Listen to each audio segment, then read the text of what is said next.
Hello and welcome back to my channel. Bonjour et re-bienvenue sur ma chaîne. My name is Muriel and today I will be doing a book review for Small Gods by Sir Terry Pratchett. I'm sure many of you are aware of the existence of the Discworld series of novels. I was before I picked up Small Gods, but I'd never read anything in it.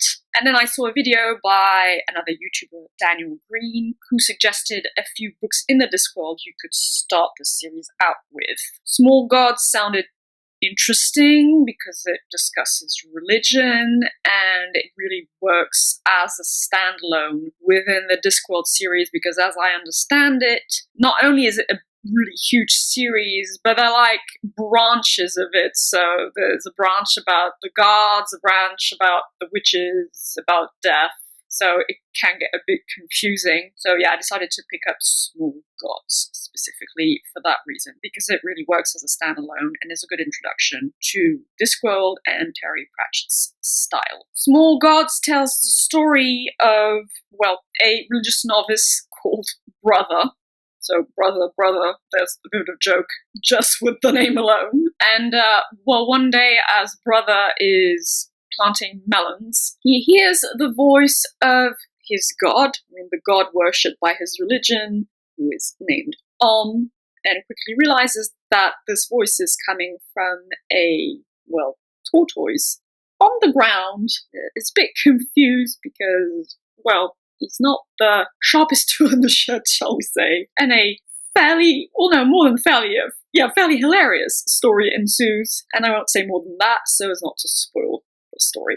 Writing-wise, well, as I just mentioned, the main thing that stood out to me about Small Gods is how freaking funny it is. It is hilarious, and it's a very particular wacky kind of humor, definitely reminiscent of Monty Python. I will most certainly agree with Daniel Green about that, and I love that kind of humor. I love the Monty Python movies, or at least most of them. It's definitely my kind of humor, dry British humor that gets a bit absurd, or a lot absurd at times. I'll definitely say this, it was funny, very witty, it's intelligent humor, it's clever. You can definitely tell that Sir Terry Pratchett was a very educated man, very knowledgeable about different things, because there are lots of references to philosophy, classical philosophy specifically, and you can tell he also had a good understanding of religion and religious institutions, but I'll get back to that in the theme section. Otherwise, I'll say that the writing is perhaps at times a bit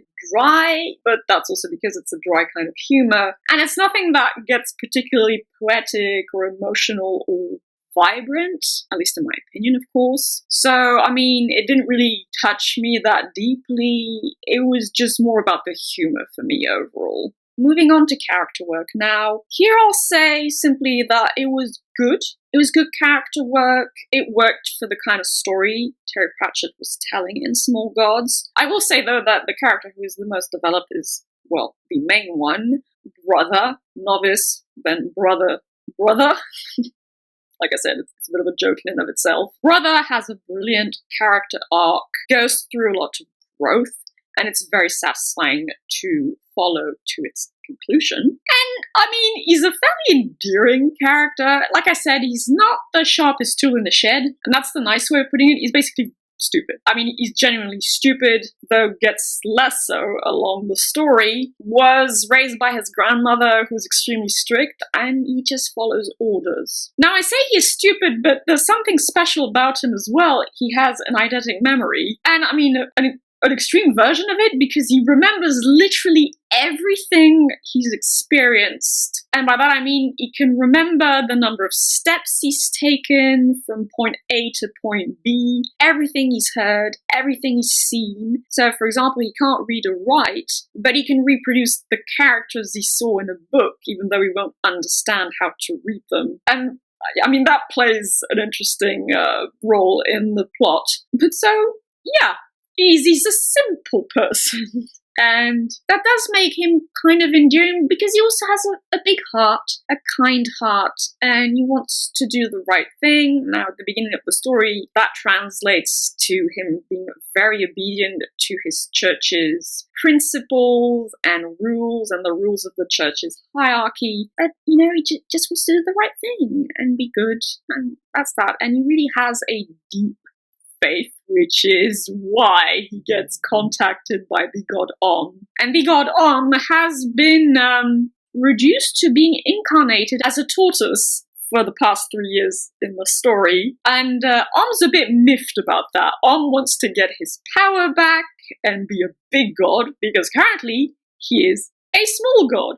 Hence the title of the book. He's a braggart, and he tries to threaten with, I'm going to smite you and send you thunderbolts on your head, but he basically can't do anything because he's a tortoise and is limited by a tortoise's body physiology. And that in and of itself is quite hilarious, to be honest. So Om and Brother are definitely the main characters, but you also have a cast of secondary characters, and most of them were decently fleshed out and were interesting and added to the humorousness of everything. So yeah, it was good character work. Apart from Brother though, and perhaps Om just a bit, I will admit that I wasn't particularly invested in any character. Like I said, to me it's more about the humor than anything else.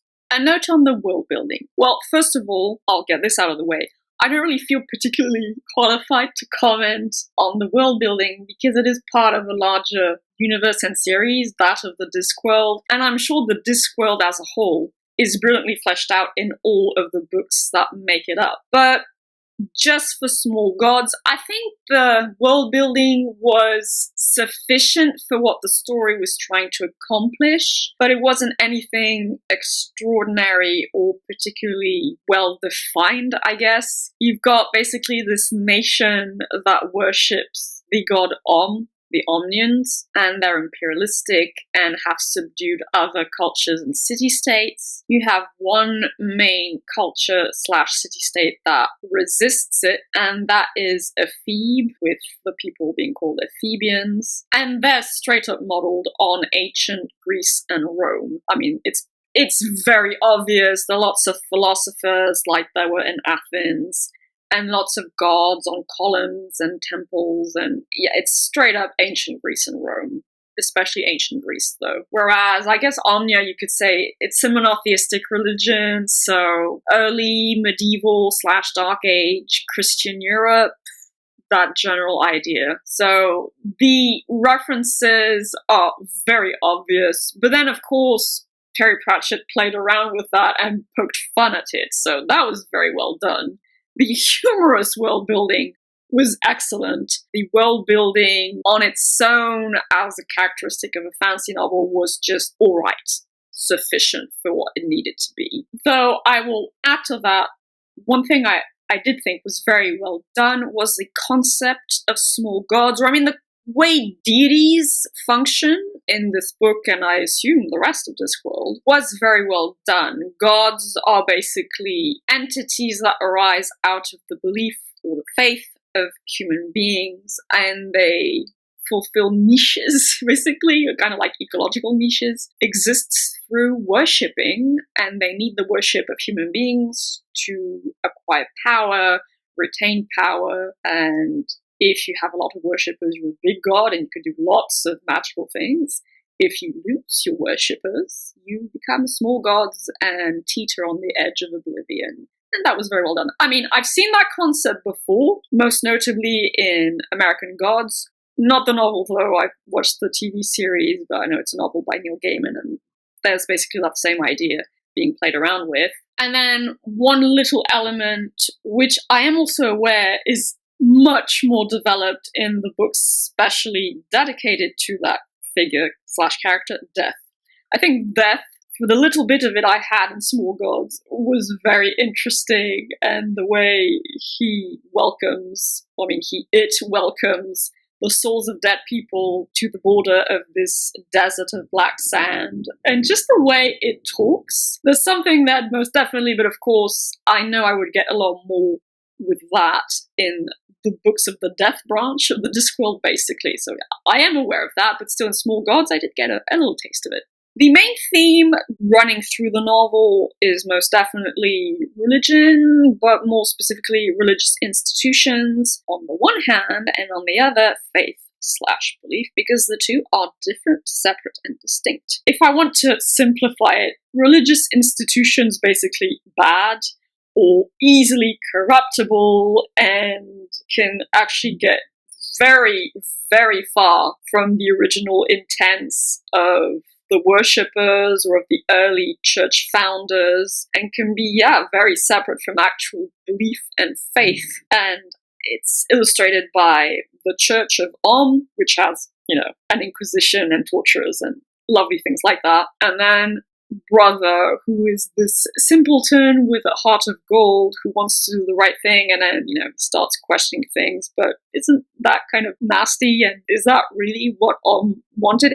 And it's also funny because literally is there as a tortoise and saying, I never said that. Like, I never said that. And that's kind of hilarious because Brother, having an eidetic memory, quotes things from, I guess, the Omnion's Bible, because he knows every verse by heart. And he says, the prophet number X said this. And Om's like, oh yeah, that guy with the long beard, yeah, he was a bit weird. And I never said that to him. Like, no, I don't recall saying that. That's just hilarious, really. So yeah, the institution of religion can be very different and very distant from the actual, perhaps, more benevolent nature of actual faith and belief in certain types of values and things like that. Of course, I will say I've seen that theme several times explored in other books. Notably science fiction, with Dune, with works by Sherry S. Tepper, The Mists of Avalon, etc., etc., and I've seen it explored a lot more deeply. So it was well done, Small Gods, mind you, it was very well done, and it was done with a lot of humor, which I think is an interesting approach and might draw a certain part of the population in more easily than some of the other books I mentioned, so that's always a good thing. It'll make you laugh and it'll make you think at the same time. But for my personal case, I've thought about these things a lot more deeply, for one thing, on my own, and with other works of literature which are, let's say, a bit more serious. However, alongside religion and faith belief, you also have a discussion around freedom of thought and critical thought, which, is directly tied to the previous theme I mentioned, because religious institutions tend to suppress free thought and critical thinking, and they're more along the lines of, we have these set of rules, we have this body of dogma, and you have to follow it to the letter, otherwise you're a sinner, you shall be, in the case of the Omnians, tortured by the Inquisition, or you'll go to hell, etc., etc. So that's not a good thing. And in the case of Small Gods, you have this other culture, the Ephesians, who worship, in a way, freedom of thought because they have a crap ton of philosophers who live there, and their job is basically thinking. They even get paid for it, which, again, that's just a humorous spin on that. So they value freedom of thought, but they're not atheists. Some of them are atheists. But they also have a myriad of gods, a bit, again, like the polytheists of ancient Greece and Rome, but they also have all these philosophers who think for a living and fight around thinking. It's a sharp contrast, and when Brother gets into contact with a Phoebe, some things start clicking in his, albeit slow, mind, and he starts questioning things at his own pace, because, like I said, he's fairly simple-minded, but still, there's evolution in his thought processes, and learning occurs. So that was very satisfying to follow, like I said previously. And finally, I shall mention another theme, or at least an idea, a value that I think is present in Small Gods, and that is quite simply the value of kindness, of cooperation over conflict, aggression, violence. Because, like I said, Brother is fairly simple-minded, but he has a heart of gold. At his core, he wants to be a good person, to do good, to do the right thing. At first he thought this was following the church's principles to the letter, but then, he realizes that some things are a bit askew, and the Inquisition, it's said in the religious text that you should be tortured if you do think bad things, but then he's like, it's pretty nasty, is it really strictly necessary to do this? And so he he wants to spread kindness and benevolence and for people to get along and not fight each other and for there not to be wars over, useless crap. So yeah, just cooperating with others and also, reestablishing peace between cultures, stopping Omnia's imperialism and crushing of other cultures because they have different faiths. So he really wants to do away with that and try to find a peaceful resolution to all of the troubles concerning these various city-states. That's very nice. Again, it's not at its surface level. It's not that deep either, but it was just nice. It was nice. It felt warm. So I enjoyed that. All in all, I gave Small Gods a solid 7.5 out of 10. Like I said, for me, it was mostly about the humor. I laughed a lot, and when you're in a place like this with a head like mine, you enjoy a bit of comic relief. So yeah, it made me laugh a ton. It was hilarious in a very clever and witty way, which I always adore. So I really appreciated it for that. I do think there are decently strong themes, and it does make you think as well. But I mean, it wasn't anything extraordinary either. I did enjoy the character of Brother and his interactions with the god Om, but if I'm being perfectly honest here, I can't say I was that invested in the characters or even the plot itself. The plot is fairly simple and straightforward. To me, it's more about the laughs, perhaps a bit about the thinking, but I mean, it didn't touch me particularly deeply. It didn't move me, so well, I mean, it moved me in the sense that it made me laugh, yes. So I definitely had that emotional response, but it was really mostly about that. And you know what? I appreciated it. Like I said, I needed that. It was more than a palate cleanser, but certainly was that as well. So it was a good introduction to the Discworld. I'm definitely open to reading something else in that series. In fact, I do believe at home we have a copy of Going Postal. I think I can read it without having read any of the other Discworld novels, so we'll see about that. But sure, I'd be definitely open to reading of that to see what directions Terry Pratchett takes me in the Discworld.